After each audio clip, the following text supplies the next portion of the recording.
In the name of God, the most compassionate person. Moving directly into this topic, we begin with a bold assertion. And that assertion is that the religion of Islam has among its goals the goal of healing division and resolving conflict. Thus, the Quran, the scripture of Muhammad, the Prophet, peace be upon him, says, "Hold firmly to the rope of God and be not divided. Moreover, recall God's blessings to you, your enemies. Then he united your hearts by his blessing, and you became a brotherhood.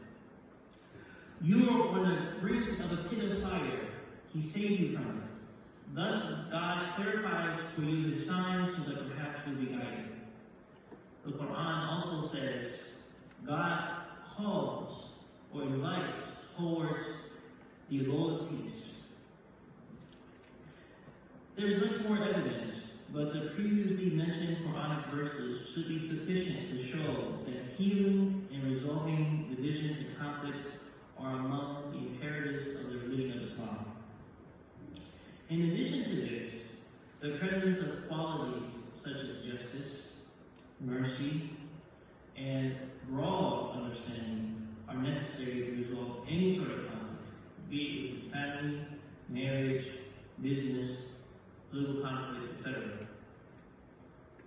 In Islam, we have not only the Quran as God's scripture, but we also have the examples of prophets and messengers.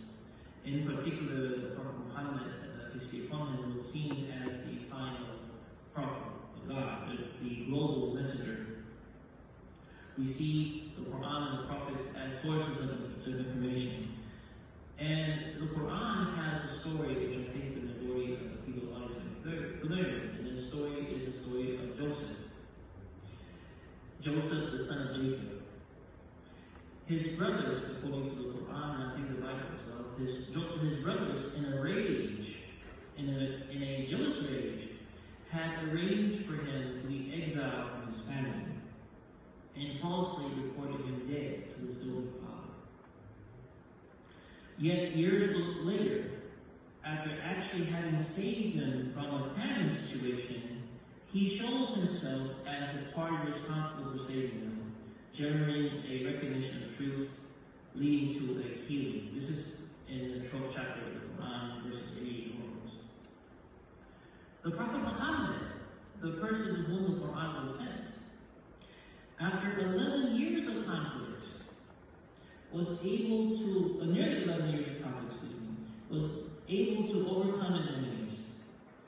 But when he did, in what is called the opening of Makkah, which was in essence the capital, the enemy capital, he issued an amnesty. First of all, there was a bloodless opening, and he issued an amnesty that extended even to those who did things like, for example, the killing and torture of his uncle Hamza. He issued an amnesty that even extended to those people. So, for these examples that have been cited, the example of Joseph and the example of Muhammad, peace be upon him, we have an awareness of justice, mercy, and a broad understanding of the big picture that these are demonstrated. These are qualities that are needed for healing and for resolution of conflict. As a religion, there are many ways that healing and resolution occurs. Largely, they have to occur in the context of spiritual maturity. And there are times, admittedly, when that's missing. And even with that, there are practical ways in which the religion still accomplishes its goals. The Prophet Muhammad taught a method that, for example, when you become angry, as Prophet says, don't become angry, but it happens, people become angry. So what happens, he says to do, if you're standing, you sit. If you're sitting, you stand. If you're walking, you run. Go wash yourself up. Go pray. In other words, to get yourself away from the situation that is making you angry. Similarly, in prayer, Muslims offer daily prayers. And a lot of times the prayer is done in congregation. And as per our practice and our belief, when the prayer is ended, the worshiper says to the fellow worshiper, as well as to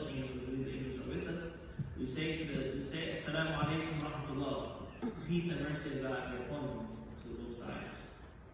And this practice has worked in making a foundation needed to resolve conflicts, resolve problems between Muslims.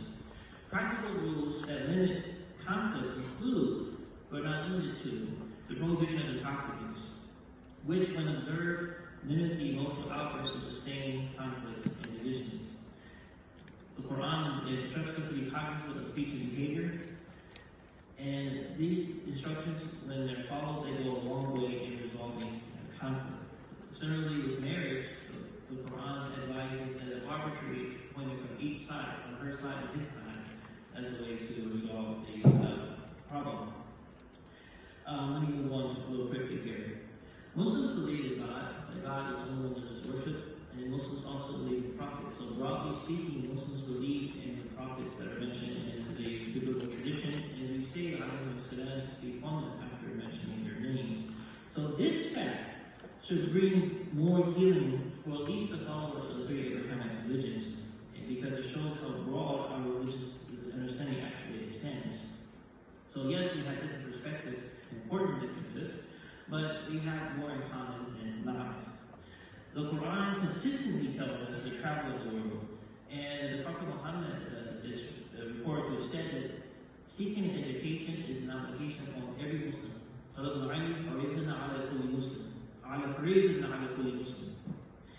So such things, travel, education, it removes xenophobia, it corrects misconceptions, and allows people to see others as people. It humanizes those outside of our comfort zones. These are among the ways